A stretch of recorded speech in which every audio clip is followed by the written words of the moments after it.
La tentative de déstabilisation de l'État malien, car les autorités sont dans une vision souverainiste et cela ne plaît visiblement pas aux anciens acteurs.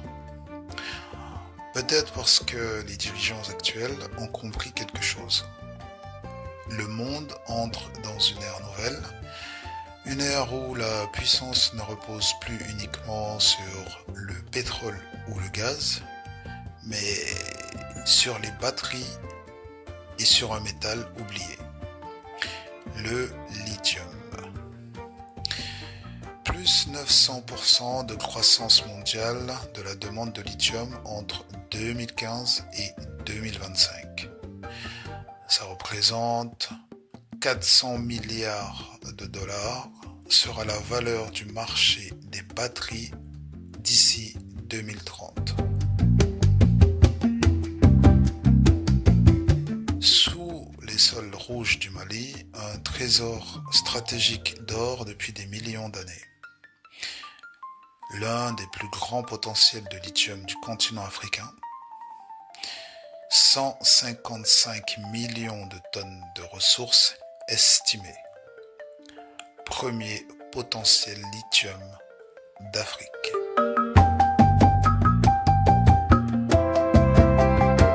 Sans lithium, pas de voiture électrique, pas de stockage solaire, pas de transition énergétique. Et pourtant, l'Afrique dépend presque entièrement des importations. Le Mali peut changer ça. 70% des batteries sont produites en Chine, 0% produites en Afrique. La technologie la plus sûre, la plus stable, la moins coûteuse, et ça tombe bien. Lithium, fer, phosphate.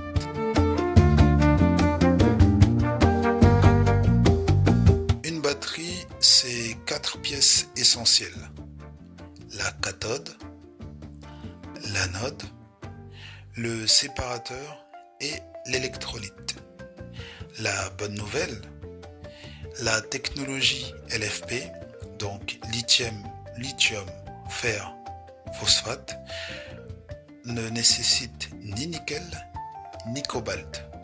Et le Mali possède l'ingrédient principal, le lithium, qui représente 60% du coût d'une batterie.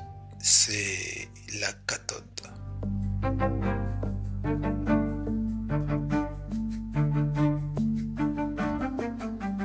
Contrôler le lithium, c'est dire stop à l'export brut, transformer le lithium au Mali.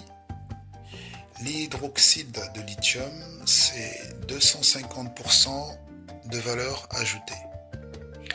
Former les ingénieurs maliens, 5000 techniciens et 1000 ingénieurs. Attirer un géant technologique, KTL, BYD ou LG. Transfert de technologie obligatoire. Assembler des batteries au Mali.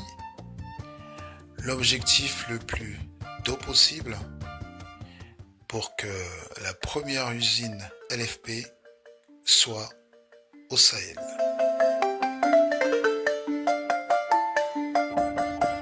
Ce projet n'est pas uniquement industriel, c'est de l'électricité pour les villages, des emplois qualifiés pour les jeunes, de la souveraineté, de la modernisation.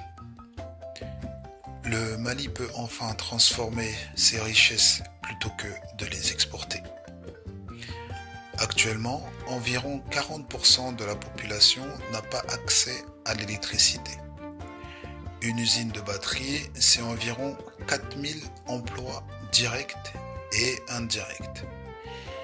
L'électrification rurale multiplie par 3 la possibilité du stockage local.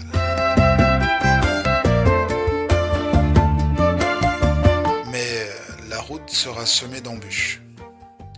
Le Mali devra moderniser son réseau électrique, sécuriser les routes minières, attirer des experts, construire des infrastructures solides.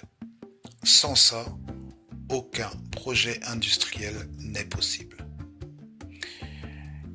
Estimation des besoins à environ 500 MW d'énergie fiable. Environ une estimation d'investissement entre 3 et 5 milliards de dollars. Si le Mali maîtrise la production de batteries, il devient immédiatement un fournisseur clé pour toute l'Afrique. Un acteur indispensable, une alternative aux chaînes d'approvisionnement asiatiques, une puissance énergétique régionale, voire continentale. Avec un marché dans la zone d'Afrique de l'Ouest, environ 400 millions de consommateurs. Un marché potentiel d'environ 10 milliards de dollars par an.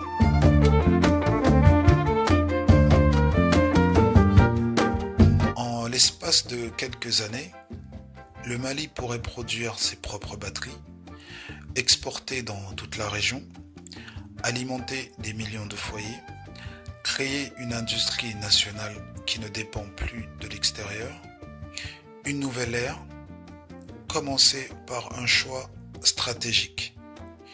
Première construction d'usine avec une capacité visée de 5 gigawatts par an, suffisant pour alimenter environ 500 000 motos électriques. Le Mali possède ce que le monde recherche, un métal devenu crucial, une jeunesse prête à apprendre et une vision qui peut tout changer. Le futur de l'énergie pourrait bien se jouer ici, au cœur du Sahel. Voici comment le Mali peut dominer l'énergie du futur.